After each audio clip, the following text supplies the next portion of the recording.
एक मुलाकात ऐसी शख्सियतों के साथ जिन्होंने दिया है अपने जीवन को एक नया मुकाम।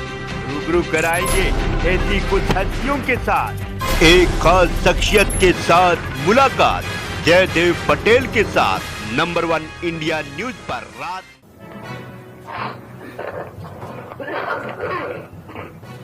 नमस्कार, आप देख रहे हैं नंबर 1 इंडिया न्यूज। मैं हूं आप सभी के साथ जयदेव पटेल और आज एक खास शख्स के साथ मुलाकात प्रोग्राम में बात होगी। दिल्ली में सालों पहले एक बेटी के साथ हुए निर्भया कांड को देश अभी तक भूला नहीं है, लेकिन इसी बीच देश के अलग अलग राज्यों से हैवानियत वाली खबरें आज जिस तरह से सामने आ रही हैं, पूरे देश को झकझोर कर रख दिया है कि आखिर देश की बेटियों के साथ ऐसी बर्बरता, ऐसी हैवानियत कब तक होती रहेगी। आखिर देश में और कितने निर्भया कांड होंगे? क्या देश की बेटियों के लिए सिर्फ फंड बनेंगे या फिर सियासत की मार के चलते उनकी सुरक्षा के साथ यूं ही खिलवाड़ होता रहेगा? क्योंकि महिला सुरक्षा को लेकर तो बातें बड़ी बड़ी होती रही है। निर्भया कांड के बाद इस देश में निर्भया फंड बना, लेकिन राज्य सरकार उस फंड को भी खर्च करने में पूरी तरह से फेल साबित होती हुई नजर आ रही है। क्योंकि बेटियों की सुरक्षा सुनिश्चित नहीं की जाती है, क्यों बार बार इस तरह की तस्वीरें देश में बनती रहेगी? इसी पर आज का सवाल है कि भारत में बढ़ती रहती घटनाओं के लिए कौन जिम्मेदार है और क्या सामूहिक बलात्कार जैसे जघन्य अपराध के लिए कानून में मौत की सजा देने का समय आ गया है? इसी पर चर्चा करने के लिए हमारे साथ तो बेहद ही खास मेहमान जुड़ के जिन्हें आप देख पा रहे हैं। राजस्थान हाईकोर्ट के पूर्व न्यायाधीश जस्टिस पानाचंद जैन और गोवा और अरुणाचल प्रदेश के पूर्व डीजीपी रहे हुए अमोद के कंठ। आप दोनों का बहुत बहुत स्वागत है आज के हमारे प्रोग्राम में। धन्यवाद। जस्टिस पानाचंद जी, मैं आपसे शुरुआत करता हूं कि भारत में बढ़ती रहती घटनाओं के लिए कौन जिम्मेदार है? आपको क्या लगता है?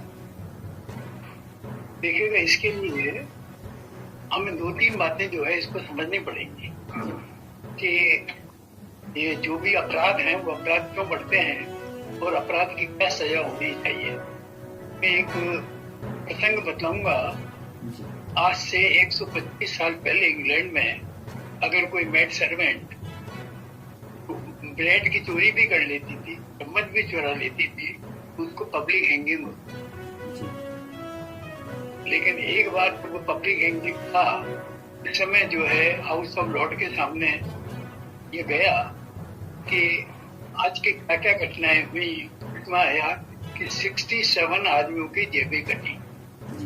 प्रश्न ये है कि सजा क्यों दी जाती है? गया तो लोगों में खौफ पैदा हो, लेकिन जब उन्होंने रियलाइज किया कि वास्तव में जो एक मत की चोरी के लिए और ये सजा दी जा रही है, जो है इसका कोई असर नहीं हो रहा है। संख्या आंखों के सामने जो है चोरी हो रही है, जो घट रही है, तो हाउस ऑफ लॉर्ड ने कहा कि भाई नहीं, सजा को समाप्त किया जाए और फांसी की सजा को इंग्लैंड में समाप्त कर दिया गया। तो ये जो चोरी है कि भाई डिफरेंट हो, इससे खत्म हो सकता है कि मेरी राय में जो है ये गलत है, इसको पुनः विचार किया जाना चाहिए। अब प्रश्न ये आता है कि होती है घटनाएं। आज जो है देखिएगा, हमारे देश का नाम क्या है? भारत। भारत का मतलब है भारत, धर्म में जो लीन है। हमारे यहाँ पर देश में सबसे बड़ा जोर दिया गया सदाचार के ऊपर। सदाचार के बिना धर्म प्राणहीन है। सदाचार ही सब कुछ है। धर्म में अगर कहा जाए तो वो सदाचार है। आज हमारे समाज की स्थिति देखिए। आज इलेक्शन में आ रहा है। आज यूपी का जो इलेक्शन है उसमें कल ही जो है रिपोर्ट आई थी कि अभी तक जो नामांकन पत्र भरे हैं उसमें 25% जो है खाकी व्यक्ति है। और पार्लियामेंट की जो रिपोर्ट आती है, पार्लियामेंट जब बनती है तो उस समय आती है तो उसमें मालूम होता है तो बहुत सारे लोग जो है दागी है। अगर ऐसे दागी या जिनको कह सकते हैं जो है, ऐसे लोग कानून बनाएंगे तो किसके लिए बनाएंगे? तो अपने लिए बनाएंगे। सुप्रीम कोर्ट ने अभी कुछ दिनों पहले इस बात को कहा कि जितने भी कानून बनते हैं वो बिना डिस्कशन के पास हो जाते हैं। तो उसका परिणाम यह होता है कि कानून में स्पष्टता नहीं आती है और कहीं जो है उसमें कमी रह जाती है। इसकी वजह से जो है दूसरा ये है कि आप देखते हैं प्ले डिफीट इक्विटी लंब जो है इतना अधिक होता है कि उसका सारा जो है इफेक्ट ही खत्म हो जाता है। तो हमें सबसे पहले ये देखना पड़ेगा कि हमारे सुधार, हमारे इस जो कानून के निर्माता हैं, इनको हम किस प्रकार से ठीक करें, इस सदाचार को कहाँ से लाएं, किस प्रकार से लोगों में जो है जीने की कला को सिखाएं। तो वही दीजिएगा बहन बेटियों के साथ गैंग रेप, ये क्या होता है? फादर अपनी बेटी के साथ, क्या है ये? समाज है, ये भारत की सभ्यता है। तो हमें ये निकालना पड़ेगा रास्ता कि भाई इसको जो है कम करने के लिए क्या किया जाए। एक सुझाव आया था, एक एनजीओ थी, वो चलाती थी, उसके साथ बलात्कार हुआ। उसने कहा कि देखिएगा, इसको सुधारने का कोई तरीका हो सकता है। सुधारने का तरीका यह है कि जो भी पॉलिटिकल पार्टीज हैं, जो मेरे एनजीओ हैं, इनमें जो भी दागी व्यक्ति, इनको निकाल। तो दागी व्यक्तियों को हम नहीं निकालेंगे, जब तक समाज को सुधारेंगे नहीं, तब तक मैं मानता हूँ कि ये होता रहेगा, ये होता रहेगा, और इसको रोकना बड़ा मुश्किल है। पेरेंट्स से कुछ नहीं होता है। फांसी की सजा से दे दिया, मैंने आपको उदाहरण दिया, फांसी की दृष्टि बंद कर दी गई। तो इस दृष्टिकोण से इसको देखो कि समाज को कैसे सुधारें, हमारे इन कानून बनाने वाले इनको कैसे सुधारें। जब तक हम समाज को, अपने घर को नहीं समझेंगे। और दूसरा ये है, तरीका ढूंढना पड़ेगा कि अगर किसी घर का कोई आदमी अगर कोई रेप करता है, गैंग रेप करता है, रेप करता है, महिला का उत्पीड़न करता है, तो क्या घर वालों को उनका साथ देना चाहिए, समाज को साथ देना चाहिए, उनका बहिष्कार होना चाहिए, बड़े बड़े बोर्ड पर लगाने चाहिए कि देखिएगा इस गांव में एक भी रेप केस नहीं, इस गांव में इतने केसेस हुए। तो तब तक नहीं सुधारेंगे, तब तक हम इस बात को लेकर समाज में नहीं जाएंगे। ठीक है सर, जो कुछ हो रहा है तो गलत हो रहा है। जी अमोत्य कर्ण जी, ये बहुत अच्छी बात है, बड़ा अच्छा टॉपिक लिया है, इस पर चर्चा होनी चाहिए। ठीक है अमोत्य कर्ण जी, मैं वापस आता हूँ सर आपके पास। प्रकार से ठीक किया जाए। मैं वापस आता हूँ सर आपके पास। अमोत्य कर्ण जी, आपकी नजर में भारत में बढ़ती रेप की घटनाओं के लिए कौन जिम्मेदार है? जिम्मेदारी की बात की है, करनी बहुत कठिन है, लेकिन मैं तो दो दिशाओं से आता हूँ अब तक। न्यायाधीश महोदय ने बहुत सारी अच्छी बातें कही, तो मेरा जो एक्सपीरियंस है वो तो पुलिस के माध्यम से जो मैंने देखा, और बहुत सारे केसेस डील किए, बहुत सारे केसेस की लड़ाई भी है, बहुत सारी सजाओं को देखा और करवाया उस माध्यम से। दूसरी तरफ प्रयास के माध्यम से पिछले 34 साल से, करीब 20-21 साल से लोग एक क्राइसिस इंटरवेंशन सेंटर के तौर पे रेप क्राइसिस इंटरवेंशन सेंटर, उसकी शुरुआत प्रयास से ही हुई, क्योंकि राष्ट्रीय कार्यक्रम बन गया। आपको पता होगा निर्भया केस के बाद वन स्टॉप क्राइसिस सेंटर देश के अलग अलग जिलों में स्थापित किए गए। उसकी पहली शुरुआत दिल्ली में हुई, मैं ज्वाइंट कमिश्नर ऑफ पुलिस की था, प्रयास भी था करीब 22 साल पहले। और उसमें कोई 13 से केसेस सिर्फ हमारे साउथ दिल्ली में 13 से केसेस हमारे पास आए, जिसको हम लोग देख सकते हैं दोनों माध्यम से।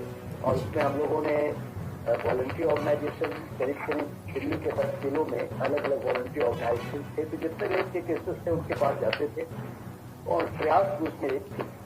तो हम लोगों ने बहुत सारे कारण ढूंढने की कोशिश की। उसी समय एक हादसा थी 2005-7 में, एक national study on child abuse हुआ, यूनाइटेड नेशंस की स्टडी थी, और सफात से मैं उस वक्त अरुणाचल प्रदेश का डीजीपी था, लेकिन गवर्नमेंट ऑफ इंडिया ने फैसला किया कि मैं लीड करूँ उस प्रोजेक्ट को। उसमें हम लोगों ने कोई 18,000 लोगों को एक घंटे इन्वेस्टिगेट किया, पता किया, जिनमें बच्चे थे बहुत बड़ी संख्या में, और यंग एडल्ट थे, कि यौन अपराध खास तौर से, यानी जो सेक्सुअल अब्यूज होते थे, उसकी स्थिति का हम जायजा ले रहे थे। इससे बड़ी स्टडी को भारत तो हुई नहीं, यूनाइटेड नेशंस के तहत इससे बड़ी स्टडी को विश्व नहीं, क्योंकि इसके अलावा वहाँ 5,000 लोग, हमारे 18,000 लोगों ने 13 प्रदेशों में इतने लोगों से हम लोगों ने बातचीत की।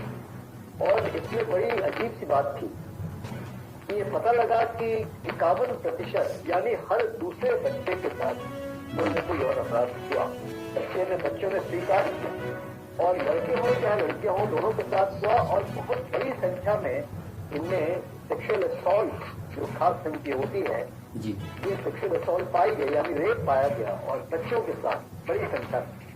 बल्कि ये जो रिपोर्ट बनी national study on child abuse, ये अपने आप में एक अच्छी रिपोर्ट थी, और उसके अंतर्गत हम लोगों ने महसूस किया कि भारत सभ्यता की और भारत की संस्कृति की हम बात कर रहे हैं, बेमानी ही है, बहुत बेकार बातें हैं।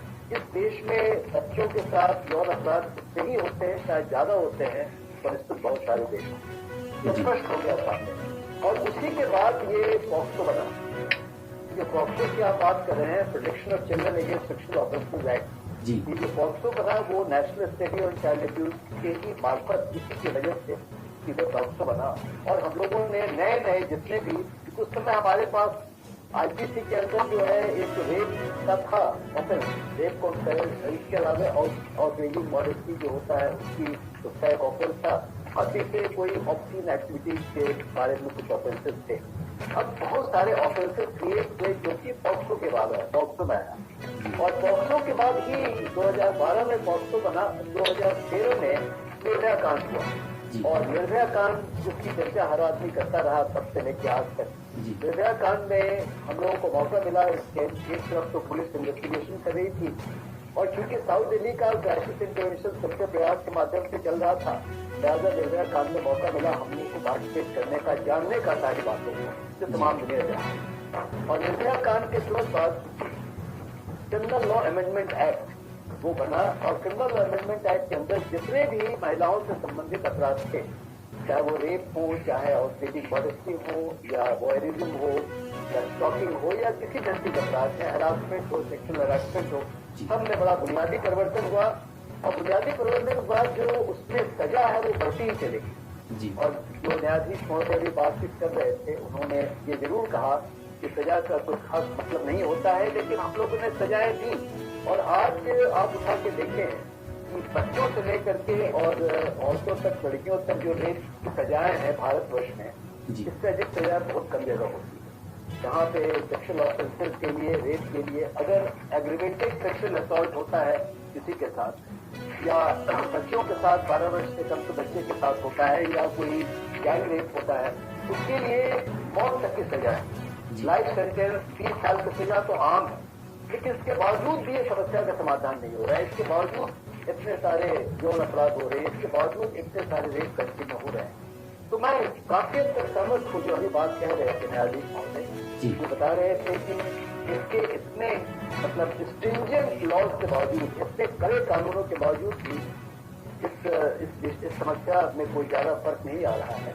तो क्या इलाज है, क्या किया जाए इसके बारे में? तो हम लोगों का ऐसा मानना है कि अधिक से अधिक संख्या में, अगर रेप न भी हो, रेप के अलावा कोई भी यौन अपराध किसी भी ढंग से कोई करता है, और अब हर यौन अपराध की परिभाषा हो चुकी है, हर यौन अपराध के लिए जगह है कानून के अंदर, पहले के समान नहीं है, और काफी अच्छी खासी उस पर सजा मिलती है। तो इसको लोगों को जब वो जान जाते हैं, उनको मालूम हो जाता है किसी व्यक्ति को कि अपराध हुआ, छोटा ही सही, तो उस अपराध को रोकने की कोशिश करें।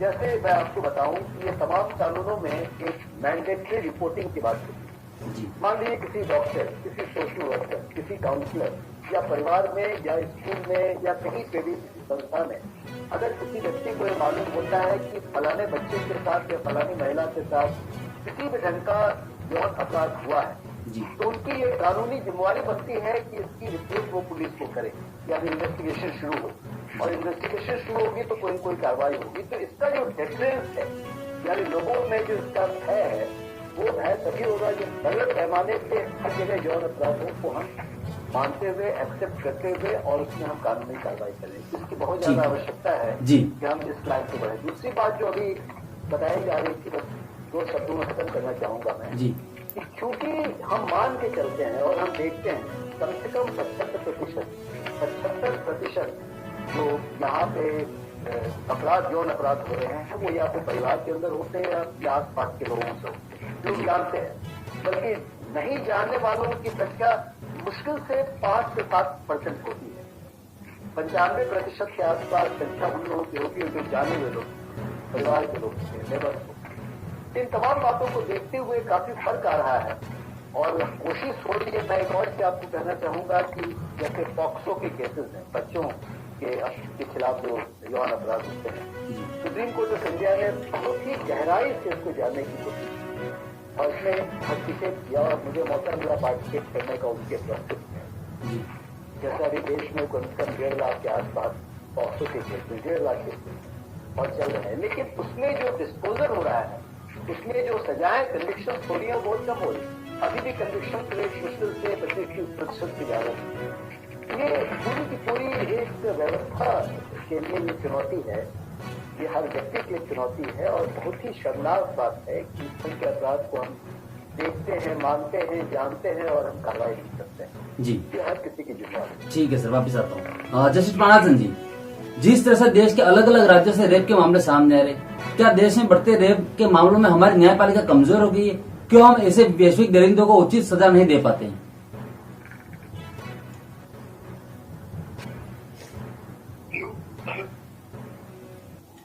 यस, बोलना है। जी सर, आपसे सवाल है मेरा।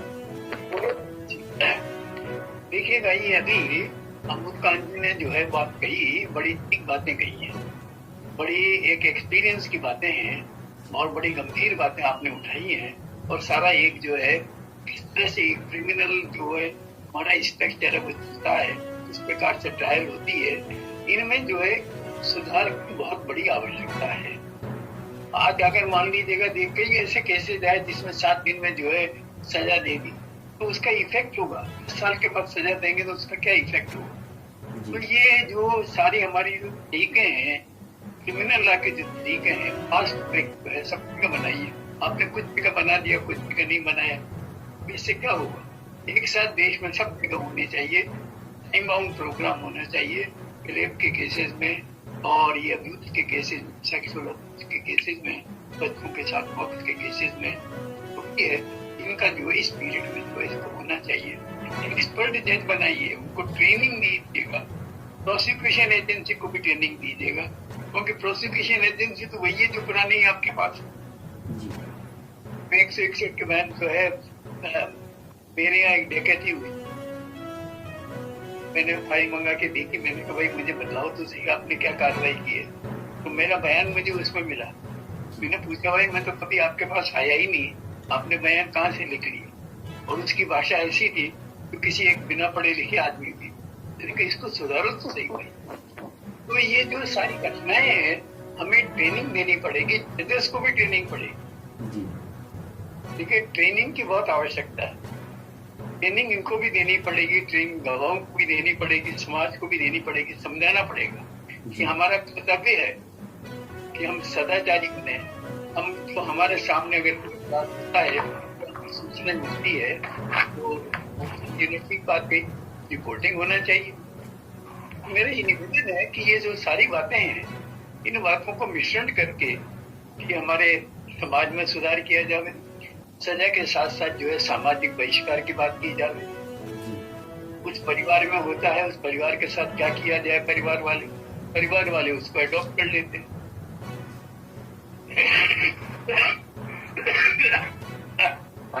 जी ठीक है।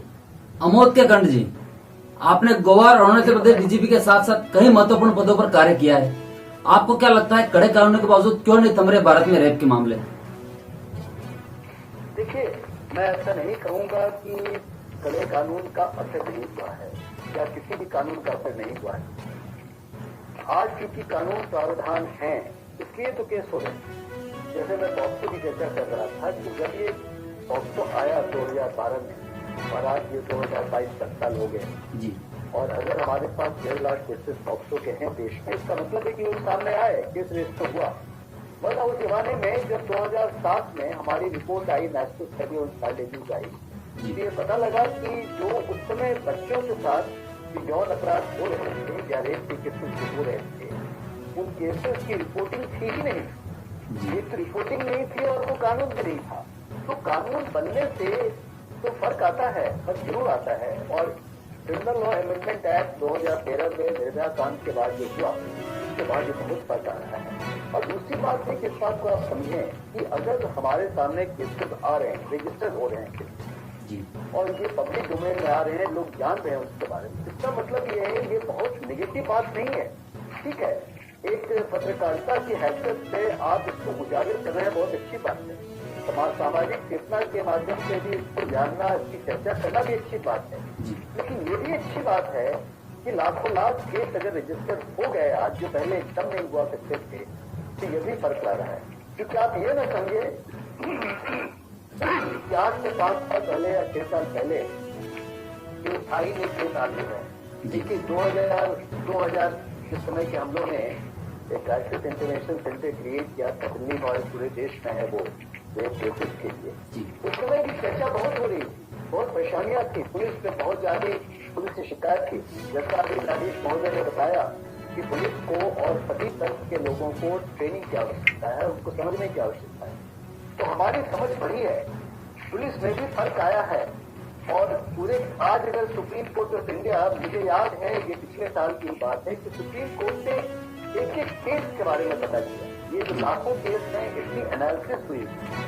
फिर आप जो कह रहे थे कि फास्ट ट्रैक कोर्ट की, स्पेशल कोर्ट की बात हो रही थी, तो अभी पॉक्सो केसेस के लिए फैसला हुआ कि जिस डिस्ट्रिक्ट में 100 से ज्यादा केस ऐसे होते हैं, ये एक कानूनी जिम्मेवारी है सुप्रीम कोर्ट के माध्यम से कि स्पेशल कोर्ट बनेगा, स्पेशल कोर्ट बन जाए। और इसके अलावा जो पुलिस के तंत्र में भी आपको एक कोशिश हो रही है कि जहाँ एक खास नंबर ऑफ केसेस होता है प्लस यूनिट क्रिएट होगी। ये सारी बातें हो रही हैं और मैं सोचता हूँ कि इसकी चर्चा या केसेस के बारे में जानना अपने आप में बहुत महत्वपूर्ण है। लेकिन कानून की अपनी परंपराएं होती हैं। बहुत बार ऐसा होता है कि मान लीजिए कि आपने एक हफ्ते के अंदर फैसला कर दिया, ये बहुत जगह ये हो रहा है, जज सेंटर कर दिया, शायद वो टिकेंगे नहीं। मतलब कि अगर ये सेशंस कोर्ट ने दिया है तो हाई कोर्ट इसको खारिज कर सकती है, सुप्रीम कोर्ट खारिज कर सकती है। आपको पूरे प्रोसेस से गुजरना पड़ेगा। लेकिन जो अंत में मैंने महसूस किया है एक पुलिस ऑफिसर की हैसियत से, क्रिमिनल जस्टिस सिस्टम के बाद भारतवर्ष का क्रिमिनल जस्टिस सिस्टम कोलैप्स हो चुका है, बहुत बुरी हालत है। एक अंदर के व्यक्ति होने की वजह से मैं बता रहा हूँ जिसने इस सिस्टम को देखा है अपने करीब से। ये बहुत एलियन और अजीब सिस्टम है जिसमें जस्टिस के मिलने की संभावना बहुत कम होती है। तो बहुत सारी समस्याएं हैं, लेकिन फिर हमको आशावान होना चाहिए। केसेस का उजागर होना कितनी बुरी बात है, ये मैं कहना चाहूँगा। ठीक है सर। जस्टिस पानाचंद जी, क्या आपको नहीं लगता है कि हमें अब दूसरे देशों की तरह एक सख्त कानून बनाने की जरूरत है, जिससे कि एक तरह के कृत्य करने वालों के जो प्रवृत्ति जो करते हैं, ऐसे लोगों में कानून का डर हो और वो इस कृत्य को करने से पहले 1000 बार सोचें? इसके लिए आपको क्या लगता है, किस तरह की सजा का प्रावधान होना चाहिए? नहीं, सजाएं तो बहुत ज्यादा है। अरे ये कानून, भारतवर्ष का कानून बहुत सख्त है। इतने सख्त कानून बहुत कम जगह है दुनिया में। कानून के सख्ती की एकदम आवश्यकता नहीं है। दोबारा आ रहा हूँ सर, जस्टिस पानाचंद जी। सर पानाचंद जी सवाल है बहुत सख्त है, इसको परिवर्तन की आवश्यकता नहीं है, लागू करने की जरूरत है। जस्टिस, ठीक है जस्टिस पानाचंद जी, आपका रिएक्ट। नहीं, लागू करना ही वास्तव में जो है कैसे लागू किया जाए और जल्दी से जल्दी हो। कोई जल्दी से जल्दी के लिए जो है ट्रेनिंग होनी चाहिए, स्टाफ बढ़ाना चाहिए, नई टेक्नोलॉजी है उसको यूज करना चाहिए। एविडेंस एक्ट में जो है कुछ परिवर्तन हुए हैं, परिवर्तन होने चाहिए। उसको जो है क्या क्या कहाँ तक सहूलियत दी जाए इसको भी देखना होगा। तो ये सारी बातें जो है ये सब एक साथ सब चीजों को लेकर हम चलेंगे तो इस सिस्टम को सुधारेंगे। तो सुधारने से क्या है कि इसमें जो है कमी आएगी। तत्काल अगर मान लीजिए कि किसी को सजा होती है तो आप देखिएगा उसका असर कितना होता है और एक इसको सजा हो जाए। सजा का जो डर है, मैं ये नहीं कहता कि जो है देखिएगा कोई फांसी की सजा से कोई मिटा देंगे तो इसको हो जाएगा, ये मेरा नहीं है कहने का मतलब। मैंने तो उदाहरण दिया था इंग्लैंड जी। तो ये सजा अपने आप, लेकिन सर एक मैं आपकी बात को आगे ले रहा हूँ सर। मैं एक सवाल आपसे जोड़ रहा हूँ जस्टिस पानाचंद जी, जैसे अपन ने देखा कि मास्क के डर से, चालान के डर से लोग मास्क पहनना शुरू कर दिया, तो आपको नहीं लगता है कि इसी तरह से कोई सजा का प्रावधान होना चाहिए, इसमें स्ट्रिक्ट रूल्स बने? नहीं, देखेगा तो रूल्स वगैरह देखेगा ये बहुत बात की बातें हैं। पहले समझदारी आनी चाहिए, समाज को सुधारो, समाज में चेतना लाओ, चेतना जागृत करो कि समाज वाले जो है ऐसे व्यक्ति के साथ किस प्रकार से व्यवहार करें। हमें एक दृष्टिकोण से इसको देखना पड़ेगा। ये आसान तरीका नहीं है, लेकिन ये फास्ट ट्रैक कोर्ट का भी तरीका है, दूसरी चीजें हैं। एविडेंस एक्ट में आप कर लो, सीआरपीसी में कुछ परिवर्तन करो और जल्दी से जल्दी वो बेस्ट ट्रेंड जो है मजिस्ट्रेट हो जो इसकी ट्रायल करे। तो ये अगर हम साथ ही साथ जो है स्कूलों में इस संबंध में शिक्षा दी है, जागृत लाना जरूरी है, समाज को जागृत करना जरूरी है। और समाज से ज्यादा जो है हमारी जो पॉलिटिकल लीडर है, हमारी जो कानून बनाने